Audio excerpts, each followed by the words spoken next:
Don't you hate pants? Here's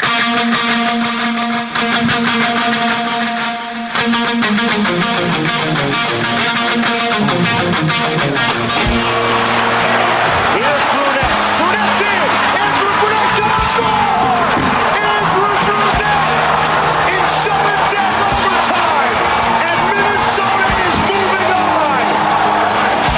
I won't need my high school diploma anymore.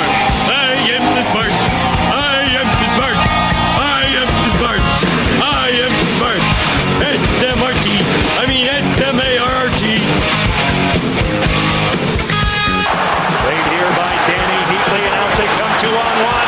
This is Niederreiter holding on to it, and he scores! Niederreiter wins the series for the Minnesota Wild.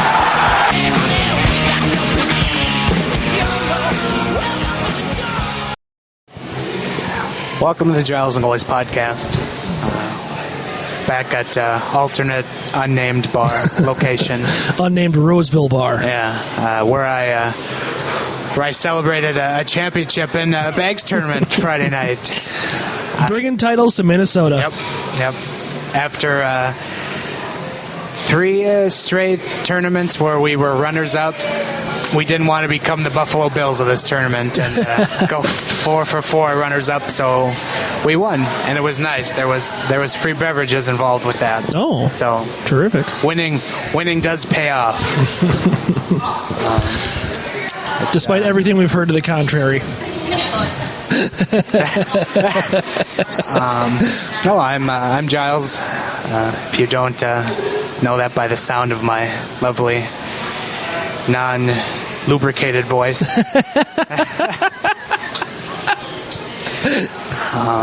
Across from me is my social media manager, Ben Remington. Hello. Who was fresh off of immense traffic problems. Oh. Do you want to talk about it? Briefly.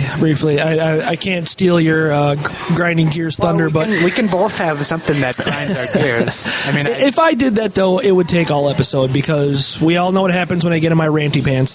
When did MnDOT's budget get quadrupled and nobody told me? Seriously, every single road I travel on this summer is under construction, and I'm not anti road construction, and I realize that a lot of these roads have to be worked on, and I get that, but it's every single highway, road, freeway, side street that I travel on is being fucking worked on, and I just don't understand. Like, I don't remember it ever being like this before.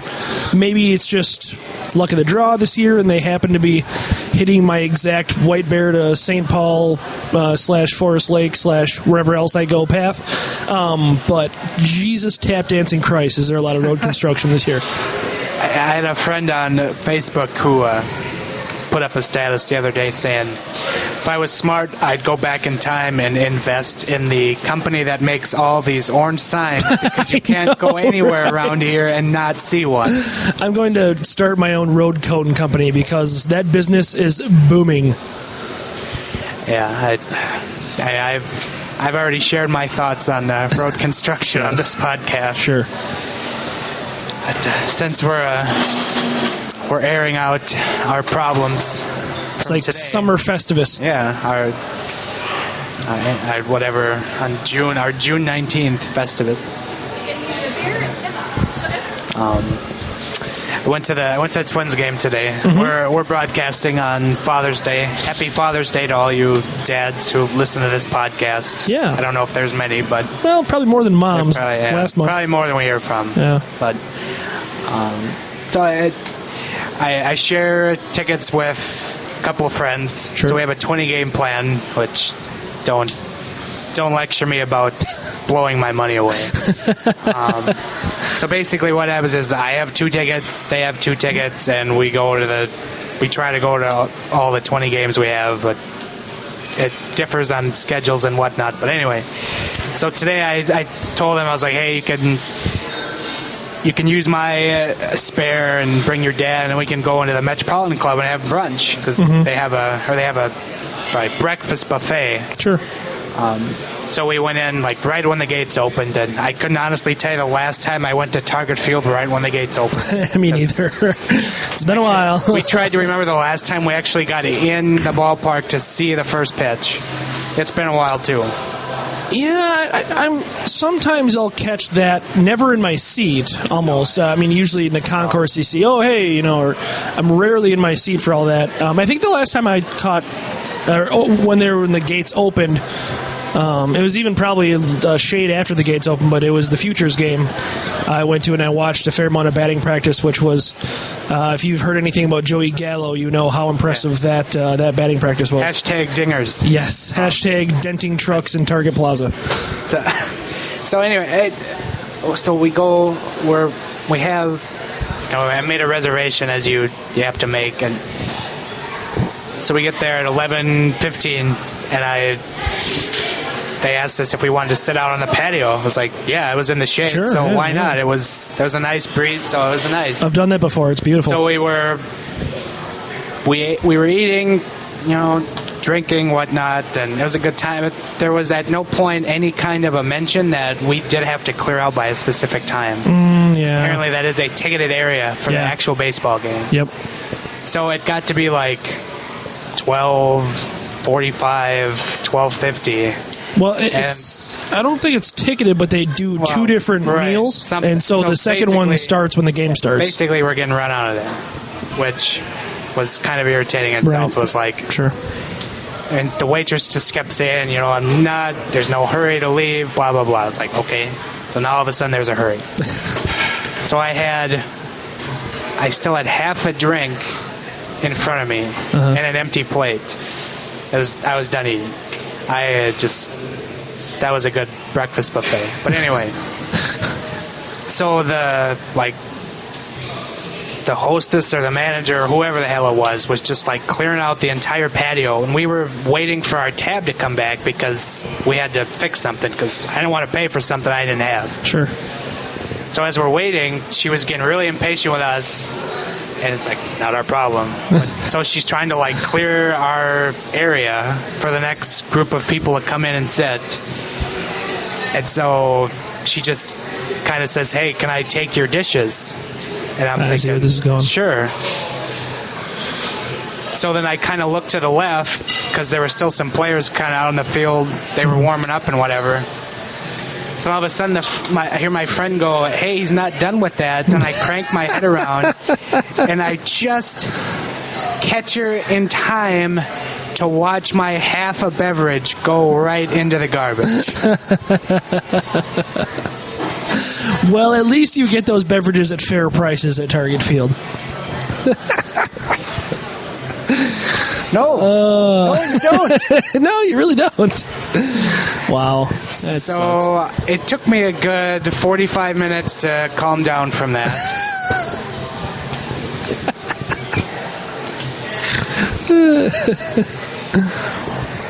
This is why we don't have Buzz Giles on this episode. This is why, because he was too angry to drink. Heavily, at least. It's like, okay, there is a fine difference between can I take your dishes and are you done with this beverage? Right. Like a plastic cup, I don't consider to be a dish. No. I don't Please think that's. ask I don't me think if that's a I'm good done debate. with this beverage Yeah. before you throw it away. Right. I'm assuming And it was. apparently, I guess I'm in the wrong for ever letting my beverage out of my hand. How dare I let it out of my hand? Especially when you're sitting at a rail that's intended for holding plates and cups and such items. It's just like, get your, you know what? It's like, I just sat there for the next 45 minutes, and I'm just like, I don't want to buy anything else today because I want to stick it to the man, even though they already got a good amount of money for me from that breakfast and the 1.5 beverages. Sure. But it was bad. I was displeased. I'm displeased with the Twins as a whole, and You should put that on your next survey they send you for season ticket holders, like the Wild do. Also, since we're airing out our Oh boy, whatever, since it's apparently Festivus today, double duty. This is the 10th year I've had a ticket package with the Twins. 10 years. Yeah. And, kind of every year they've just kind of sent a generic thank you card, blah, blah, blah. And this year I was like, 10 years, that's a significant milestone, especially considering what the last 5 years have been. Yeah. I was thinking, I'm going to get something better. Yeah. They're going to be like, here's Gold a thank you watch. from us. No! No. Same generic card. Ugh. What a team. Yeah. What an organization. Well, you would hope, like you said, I mean, with a team, and not that the record means everything, when it comes to those kind of things, but at the very least, they would at least, appreciate the people who have stuck around, because, certainly there's a lot of people that didn't stick around as far as season ticket holders and whatnot when the S hit the fan. Or they had a waiting list at one point. Right, and that's obviously long gone. So, I don't know. It just it's weird.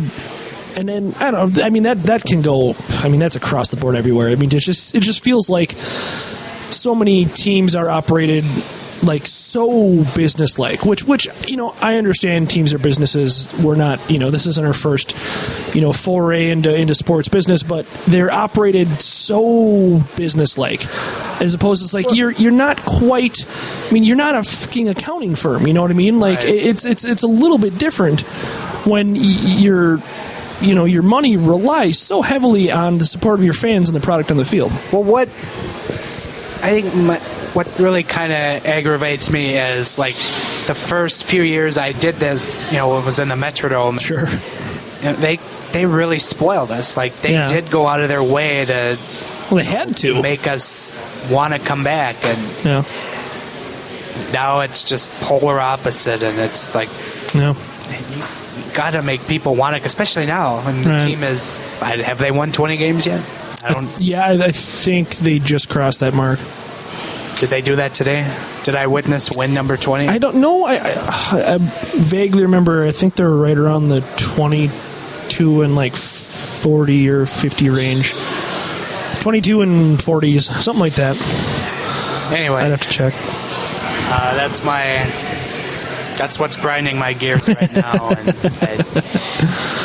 Dan and I were having a text about another grind my gears, but that's probably just going to be one big giant podcast of what's wrong with the NHL. And oh God, we'll get to that at a later time. We could go on for hours. We're gonna move into. We got a little bit of news, yeah. Yes, because that's what we talk about here. Sometimes. Not a whole lot of news this week. Honestly, I'm gonna try not to vent on this as a whole lot, but it feels like the entire offseason is standing still because there is no set salary cap yet for next year. The offseason is a week old. We don't have a set salary cap yet. Was there a date where they had to confirm that by? I get it. It's coming this week, apparently. Yeah. I get it. It's about the players' union and their 5% escalator and blah, blah, blah. But you didn't see this coming the previous 3 weeks? The final, there was one significant move last week, and that was the Canes trade. Yeah, the Teravainen and Carolina trade. And I get it. Most of the stuff's going to happen at the draft when everything's all set, but it feels like everything is just on hold until there's a salary cap, and I kind of vented about that the other day. It's just why do you not have this set yet? Well, I don't know. It's almost like the Cup final ended, and then it was college cramming, writing an essay time for the NHL. Oh, crap, now we have to figure out the salary cap. It's I don't think that the Stanley Cup final dramatically altered your revenue stream that much. I don't think a Game 7, the income that the league made off of that is going to bump the salary cap, even $100,000, which is pittance. So it's I don't understand how they don't have that. I mean, there's a lot of people projecting it, which they're projecting it awfully low, so that's I'm kind of hoping for better news. But it seems like they just cram. Like they wait and wait and wait. And it's like, I'm pretty sure you guys could have done this during the playoffs. Like I know you're busy with the playoffs, but I mean you did only schedule like one game every 3 days. Maybe on those off days you can kind of work on that a little bit. I don't know. Maybe it's just me, but it's weird. And I think obviously we know roughly the territory that the cap's going to be in, so that's why you see trades like the Blackhawks dumping all that salary, and so on and so forth. But I don't know. It is frustrating, especially for those of us who are, especially for, fans of teams like the Wild, where, I mean, every $100,000 that the Wild get, they're going to need. And just like last year, they're going to be every cent counts. Buttered up to the cap so hard it's going to hurt. I don't know what's so. The Wild aren't the only ones in this. Oh no, for sure. I mean, that's half the league, like, for Christ's sake. That's kind of the direction they're in. A third of the league is going to be right up to the cap because it's not going up as what they hoped, and so some of these deals they've made with the impression of the cap's going to continue to go up. Yeah. Are going to start to hurt. And then the Looney crapped the bed, and everyone's just kind of SOL. So, I don't know. This is kind of it's a tough spot, and a week before the draft. That's all. I mean, imagine all the trades that have to get done basically in the week before the draft, because that's when the vast majority of hockey trades are getting done. You're not going to release the cap until literally single-digit days before the draft, and then what you expect every team in 5 days that wants to make off-season trades to work miracles in that time, because that's essentially what you're asking. In the Wild, we knew they were going to make a big off-season trade. We still expect them to make a big off-season trade, but they're not going to do that, A, after the draft, and B, before the salary cap is announced. So you're giving them a 3-day window. And sure, it can be done, but making a trade in professional sports is difficult enough as it is. You can't be giving, teams that are talking with 20 other teams a 3-day window to get any trades done. Yeah. We'll save our airing out of what's wrong with the NHL. That'll probably be our last podcast of this season. Sure. Maybe we'll call in a special guest, Dan. He actually did have good points, so I don't know if I buy that. I would be open to him coming on. And anyway, there wasn't a whole lot of Wild news this week, so it's going to be a little bit of a shorter podcast. Sure. And then we're going to have a special draft podcast later in the week. Do a little mock. Maybe we'll have some other kind of significant news to talk about. Hopefully. But there will be a special draft podcast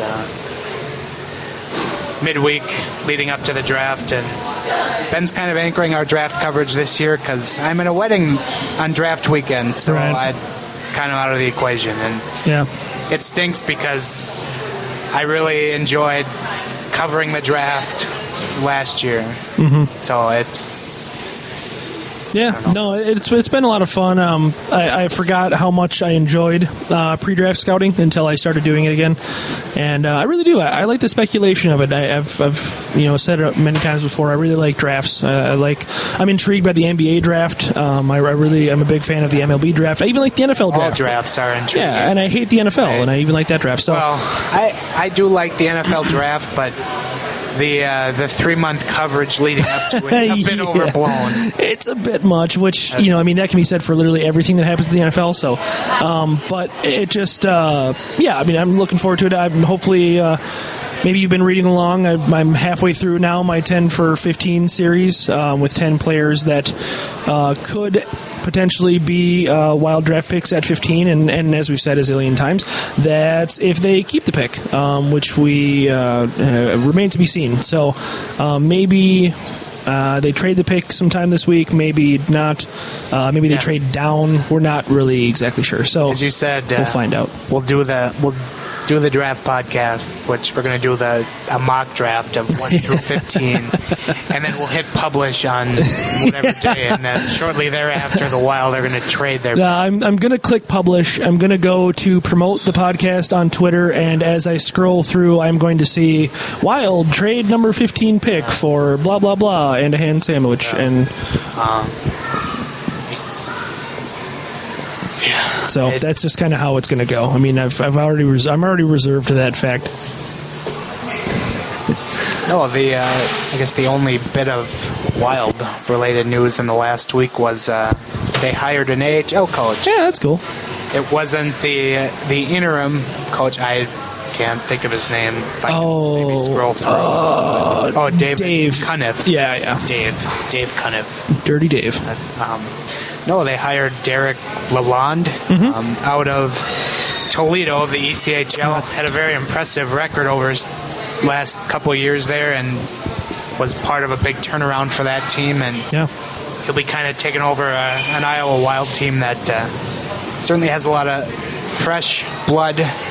Whether it came in last year or is coming in this next year. True. I definitely don't think they're going to be the worst team in the AHL, but I still think there's going to be some growing pains there. So don't start saving for playoff tickets just yet. Our Iowa fans.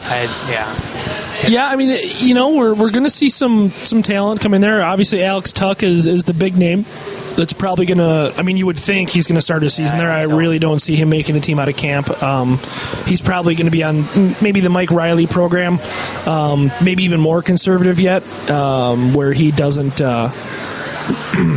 see any time in St. Paul. But we'll see. I mean, it's impossible to know these things.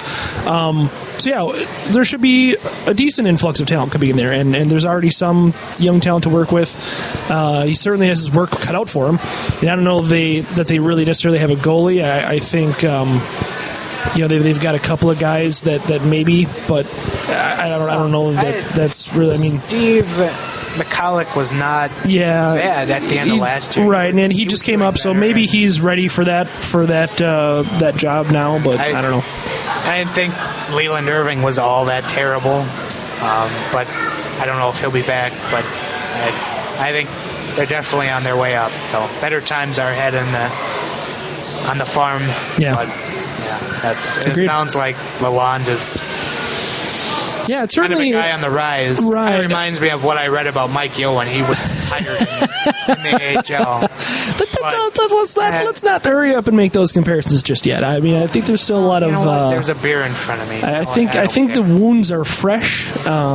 Hey, compared to what I've seen on social media the last few days, that was a pretty tame take. Oh, that was yeah. That was not hot take level solar flare. No, that was hot take level buffalo sauce. A mild buffalo sauce.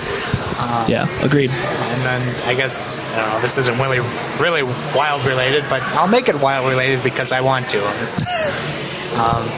The Rangers reportedly are listening to offers on center Derek Stepan, and if you have listened to our previous podcast this offseason, you'll know that I'm a big fan of Stepan. No, not because he is one of us, but because he is a really good center.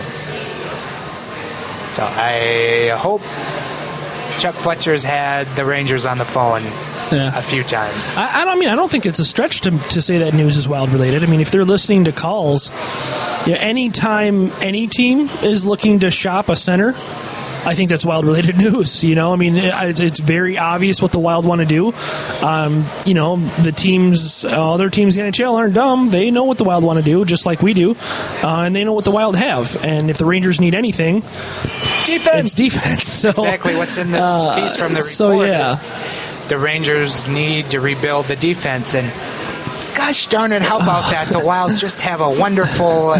Imagine if they had a couple of defenders under defense. 25. Yeah, just a couple of young guys who could step in and help that tire fire defense the Rangers have. I mean, when your team's built around Henrik Lundqvist, you might want to have a decent defender or two in front of him. I'm just saying. You know what's sad is Lundqvist is probably now at the age where he probably starts to go down. So we've probably seen his really great days. Sure. I hope that's wrong, but sure, but I think he's still good. I don't think he's backup quality suddenly next season.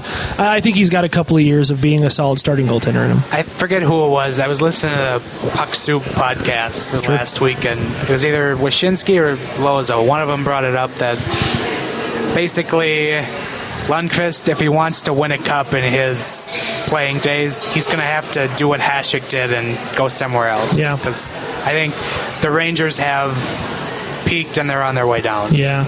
Well, I mean, the same thing with Nash. Kind of same story. It's, he's had a similar heyday, and now, I mean, still obviously, almost an all-star level player, but certainly not what he probably was a couple of seasons ago, and will have to go elsewhere in order to win a cup. Because, I mean, not that organization is a tire fire. It's not, but it's also not the first team you think of when you think, Stanley Cup contenders. I mean, maybe they were last season, but they kind of fizzled out in the playoffs, and then this season they barely even showed up for the playoffs. It's weird to talk about a team that is 2 years removed from a Stanley Cup final, right. And just last year they were President's Cup in the Game 7 of the Eastern Conference. Yeah, they won the President's Trophy. Yeah. President's Trophy. It's real. It's real. Maybe here's another. Maybe the NHL just get rid of that trophy. Just get rid of it. Yeah. It's such a curse. Yeah. And we'll save that. Is it like the participation award of the NHL? Yes. Yeah. Like nobody actually wants it. No other major sports league has a trophy for the team who finishes top overall during the regular season. That's a good point. Get rid of it. Make it something else. It's a curse. Uh-huh. If that trophy didn't exist, the Washington Capitals would have won the whole thing. I'm still bitter. Yes. Yeah, I couldn't tell. Yeah. No. So that's really all there was on Wild-related topics. Sure. It was really a slow week, and I don't know. It's going to be a shorter podcast because it was a slow week. We didn't even talk about this. This is a peek behind the curtain here. Do we want to do more defunct teams this week, or are you not prepared for that? So we've got 2 franchises to cover. They're relatively easy, but it's up to you. I don't really care. Yeah, we'll save that. Okay. We can do the brief Q&A. Yeah, okay. So I threw it out a couple hours ago. I probably should have done it at the beginning of the day because people don't really check Twitter on Sunday. Yeah, but I threw it out there. If there's any questions you need answered, because I feel like the Lost podcast, we did a Q&A and we never went back to it. So we didn't. It's true. Slightly make up for it. It's true.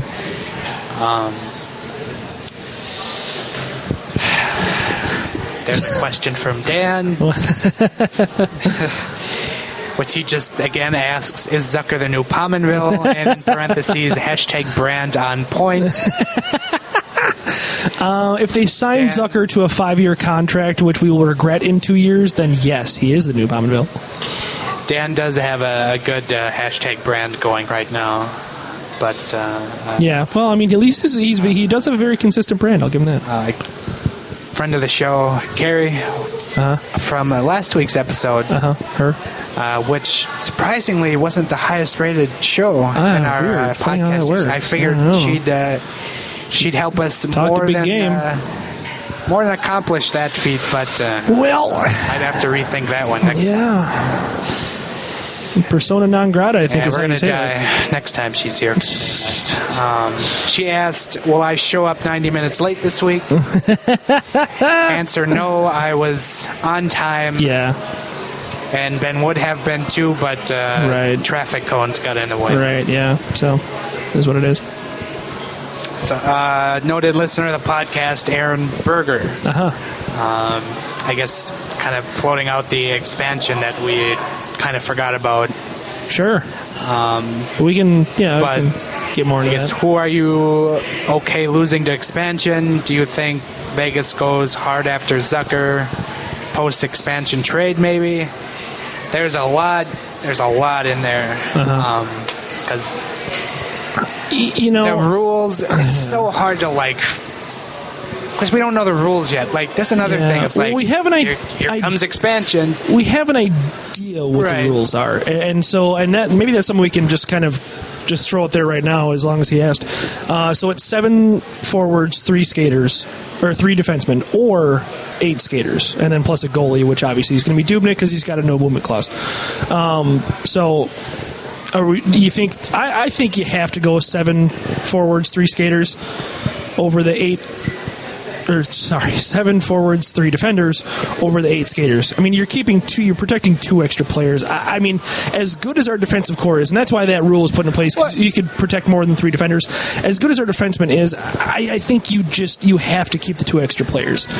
Because the drop off there is probably significant. And didn't I also read that it's just going to be 1 player picked from each team? Yeah. So you're only going to lose the Wild one. aren't going to get half the team plucked. Sure. That you'd want to pluck half the team. You're not. I mean, maybe that's why you do go 8 skaters. If you think that, if you want to protect all the defensemen they have, which I understand if they want to, because they obviously have a crop of defensemen they like very much, and then you'd rather them take a forward.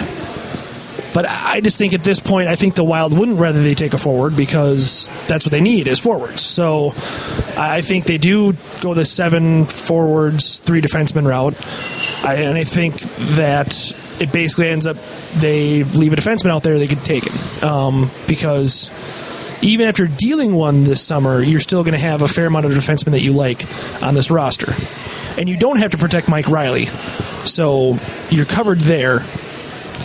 So you're basically leaving either Brodin, Scandella, or Dumba out there, provided you don't trade one of them. Here. Yeah.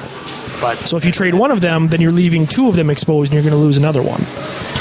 And I guess I guess I would like to see the set of rules before I fully go on and say, here's who I'm cool with protecting, not protecting, and I think we're going to see that in the next week. But as for the Zucker question, I have no doubt that they'll probably be hard after getting him on the roster, because I saw he's starting a hockey camp. Yeah. And I think with him, cries of the one of us right kind of thing, and if he has a good year, he's kind of a nice little decoy for that protection scheme, because if he goes out there and scores 30 goals, maybe you leave him out there and say, hey, Vegas, here's your boy, here's your 30 goal scorer. You can make some kind of deal. Please don't trade please don't claim one of our defensemen. So I think, obviously this season is going to determine, ultimately who they protect and who they trade and whatnot. Yeah. But I think it's a very interesting storyline going into the season, where it's like he's very obvious as a player that franchise would want. I mean, they're not full-blown Minnesota # one of us, but they have one. You'd think they'd want him, especially if he has a good year. So I don't know. I feel like that's entirely possible, and if he's not claimed, if they do end up taking one of our defensemen, probably maybe a significant trade target for the Las Vegas Sounds like they're going to be the Black Knights, which is Aces. Not crazy about it either. Aces. Yeah. Anyway, yes, Aces. Another one from Aaron.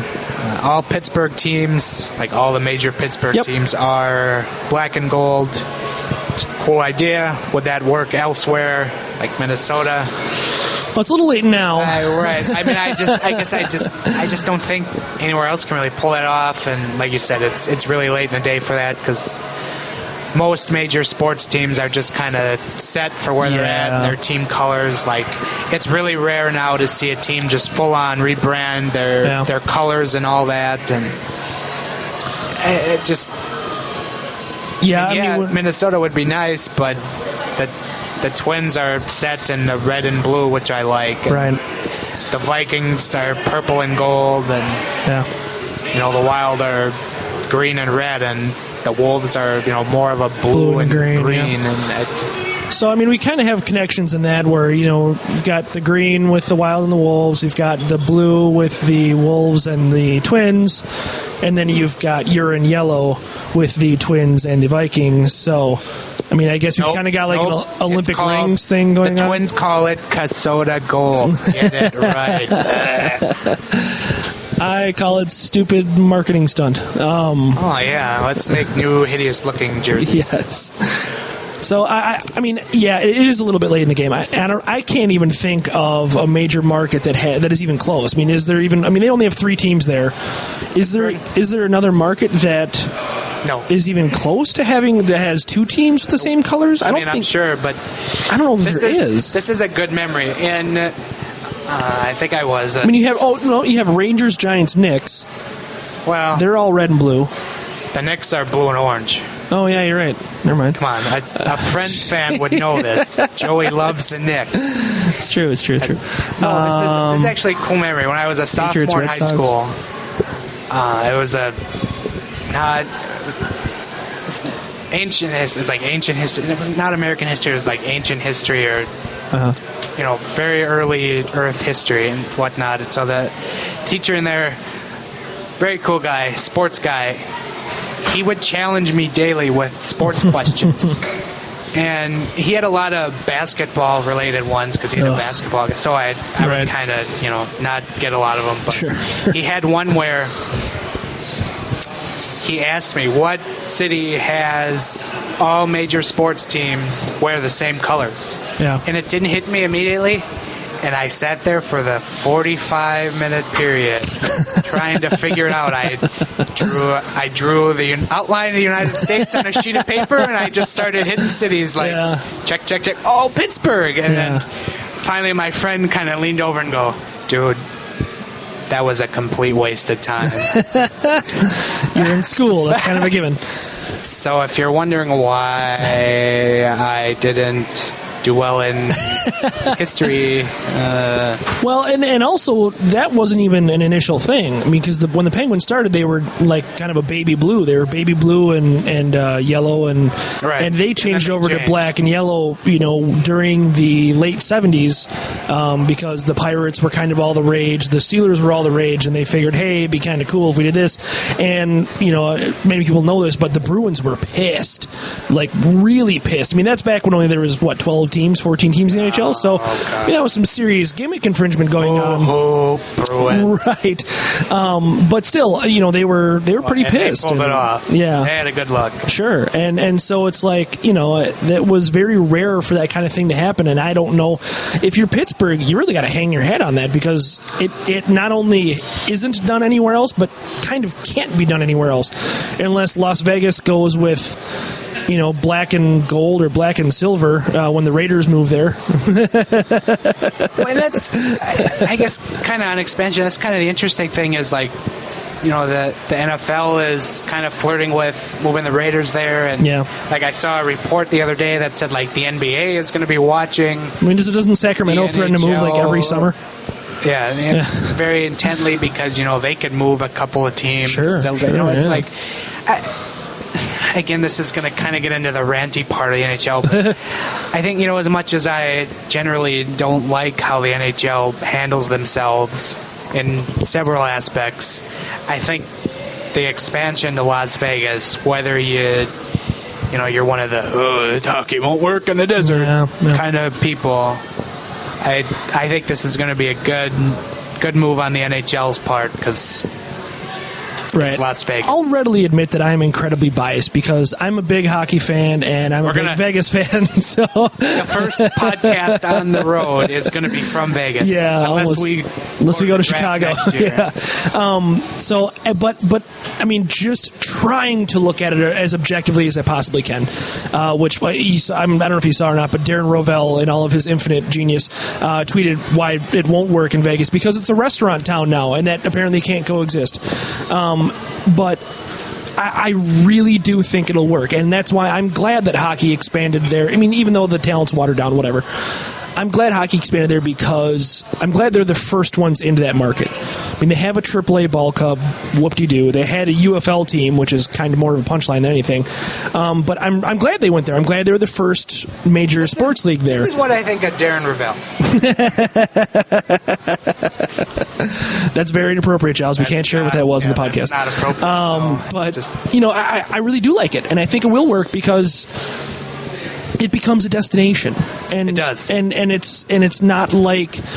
I mean, they all say, "Oh, you need locals to support a team." Sure, you do, but you're also in a place where you've got billions upon billions of dollars stacked on top of each other at casinos, and you don't think the casinos aren't going to have some ticket packages that they're going to comp for people? Yep. I mean, what better lure for casinos than to send people out tickets to see their favorite team to come to their casino? It sells itself. Yeah, it's not a secret why Las Vegas came up with $500 million really quickly. Yeah, exactly. Like, gee, I wonder where you pulled that from. And they're moving to a brand new, beautiful arena that's right on the Strip. I mean, it's not like they're moving to... It's good for hockey. Right. It's set for, I should say. It's not like they're moving into a Barclays Center type place. Yeah, they're not moving into Glendale, Arizona. You know, I mean, they're... it's just like... I really do think it's going to work because I believe in hockey fans and I believe in Las Vegas. I think both. I think the parties don't have to be mutually exclusive. Hockey fans don't avoid the desert, but am I going to go to Arizona to see a Wild game? No, I'm not. I mean, I'll go if I'm visiting somebody, sure. And if I happen to be there, absolutely, I would love to see a Wild game. I'll go to Phoenix just so I can check another one off my trying to go to all NHL arenas list. But will I plan a trip to Las Vegas to see a Wild game? Yes. Absolutely. I will make any excuse. I went to Las Vegas this past spring for a fantasy baseball draft. Anything and everything will do. So that's just kind of the way it is. And we all remember your trip to Las Vegas. I was back in time to podcast. I guess a couple more questions. Actually, was that it? One was just, will I drink enough to sing? No, bar bingo is far later in the night. Yes, we're trying to clear out of here so I can go watch the NBA Finals Game 7. And then just a joking, will a Wild buy out Pominville? No. Kidding. The answer is no. Will the Wild sign Oposo? The answer is no. Will the Wild sign David Backus? There's really no point unless it's the last year of that deal where I just condone buying him out. Will the Wild sign Milan Lucic? The answer is no. Will the Wild trade for Evgeny Malkin? The answer is no. Will the Wild trade for Ben Bishop? The answer is no. Bishop? I just saw what? Yeah. Well, they're going to get rid of him because they got Vasilevsky, and with the draft coming up, they would lose him to the expansion team. Where do the Wild fit in that? Well, because they're goalies. We're not tandeming like a lot of other duplicators teams. out there. There's a lot of duplicators out there. I And granted, in the last 2 years of his contract, he is making backup money, but he still has a starter cap hit at that point. So, as easy as it would be to buy out, he still would have a $4.3 million cap hit. So, not so much. Yeah, I guess, I don't know, we can kind of skip over the jerseys today, and we'll save that for... our fans are going to be so disappointed. I don't know who we have left. I didn't really research it, and we're just kind of winging this podcast. Yeah. So, I guess let's kind of hit a final thought. Do you have any final thoughts? I was ready for that. Well, we didn't talk about Vanek at all. Not that we need to, because we've talked about him every podcast for last month. But we misunderstood. The window is now open. Yeah, there was. I guess I was under the impression it was just like a 48-hour buyout window, but it's 2 weeks. It goes till June 30th. or whatever. So I misunderstood. That was my bad. Yeah, but I will say that the fact that he wasn't already, they have to place him on waivers and then they buy him out. The fact that he already wasn't on waivers is telling. And it leads me to believe that Chuck doesn't want to buy him out. But nor should he. Right. Because if he is thinking rationally, he's like me and sees all the RFAs next year and goes, gee, I'd really hate to have a $2.5 million anchor on my cap. Yeah, for no reason. And also, he was still, I believe, top 3 in the team in points per 60 minutes. So people can, yes, he was the 7th player or whatever in total points, but if he played as many minutes as Parisi, he would have scored as many or more points. Anyway, despite that, I think the buyout of Vanek, I think, is the nuclear option. pending the trade that they make. I mean, if they make a trade for Derek Stepan, his cap hit is $6.5 million. If you're trading them Jonas Brodin, his cap hit is only $4.125 million. So obviously there's $2.5 million change cap hit you got to make up there. In that instance, it's kind of hard not to buy out Thomas Vanek, but you still don't have to necessarily. You're just really kind of hamstrung with the rest of your roster. And they still could trade Jason Zucker's rights away because he's an RFA. Darcy Kemper, same thing. Even Matt Dumba, same thing. Not that I think they will or they should, but it's possible. Michael Granlund, same thing. So I think that the fact they haven't bought him out yet means that they don't want to. But that doesn't mean they're not going to. I just think that with each day that passes between now and June 30th, we're losing a good 5 to 10% off the probability that he's going to get bought out. Right. And then if that trade happens and he's not bought out immediately afterwards, then it's really not going to happen. Right. And hopefully, the hope is that trade somehow frees up some money some way or another by some miracle of modern science. I know that the Rangers aren't exactly free and easy on the cap either. They're really crunched. And the Oilers, I don't think are as crunched as we are, but I don't know that they would be willing to take on a whole lot of salary either. So we'll see. I mean, there's not a whole lot of teams below the cap floor. One of those teams is, probably going to receive Pavel Datsyuk in the next couple of weeks here, maybe. But that's, provided the Wild don't get to him first and say, hey, would you like an expiring contract from Thomas Vanek? So we'll see. I mean, it's all very up in the air, which goes back to your first point of the salary cap not being released, where it's like, this is really frustrating because the Wild need to get a deal done before the draft. I think before the draft, and then that determines A, what they're doing in the draft, and B, what you do with Thomas Vanek. So there's a lot of dominoes to fall, and this could shape up to be one of the biggest weeks in Wild history. It'll be a big week. Because you got to think if a trade's getting done, it's getting done now or on draft day. Because there was, 5-6 draft day trades last year? Yeah. So, there was big names. Dougie Hamilton, Martin Jones, Milan Lucic. There was a lot of trades. I was just sweating that some big Wild news would happen while I was taking my cat to and from his semi-annual checkup. So, yeah, it's going to be a big week, and that's why it's a good thing to do a podcast, aside from the draft itself, just kind of set up that week because, I don't want to over-sensationalize things, but this is going to be a massive week for the Wild. This will be a newsy week. Yeah. In one way or another.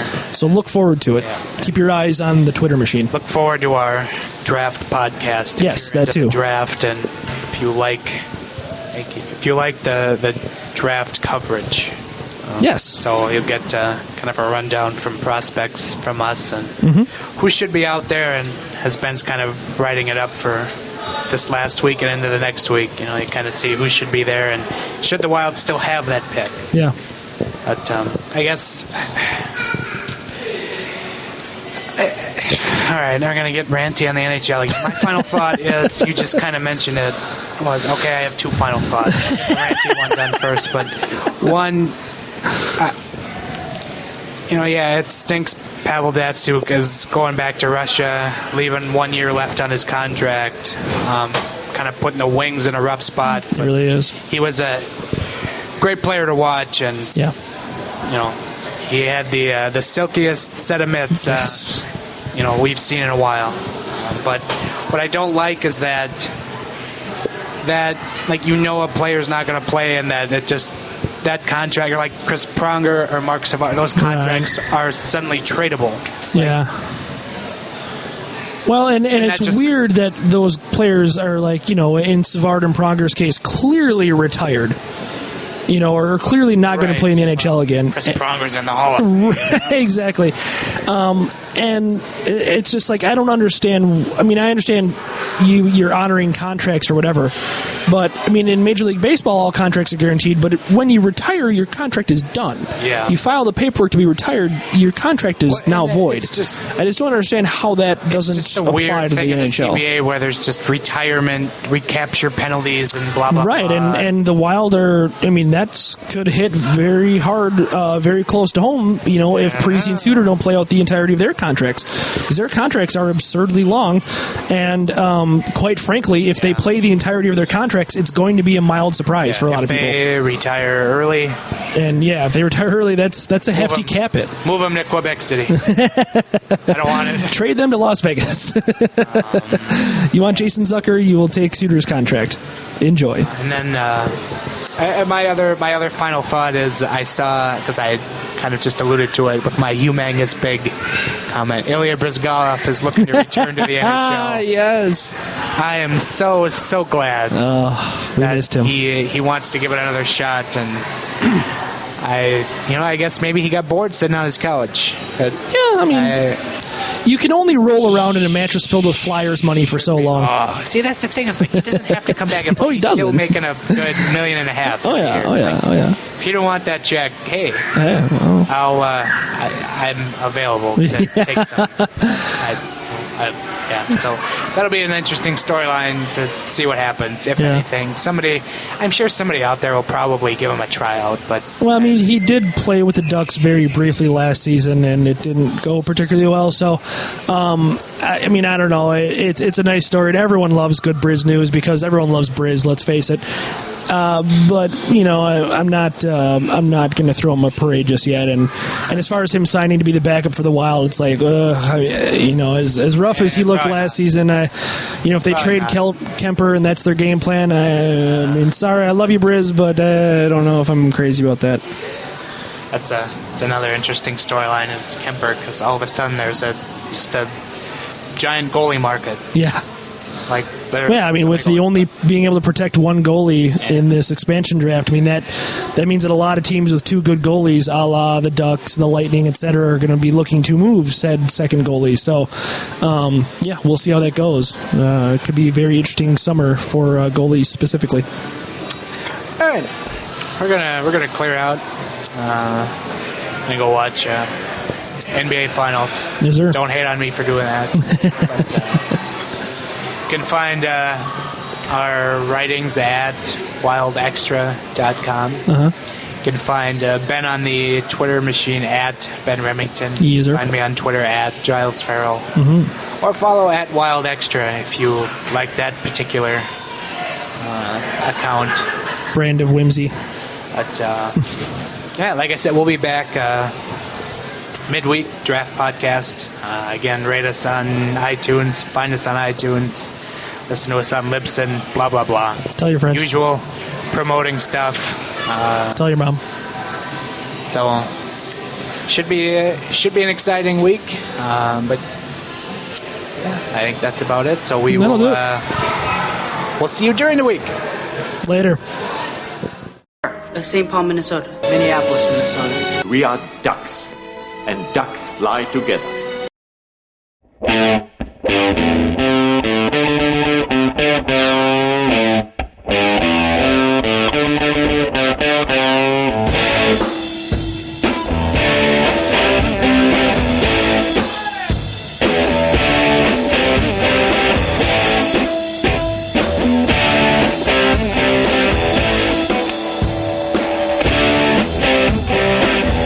You know,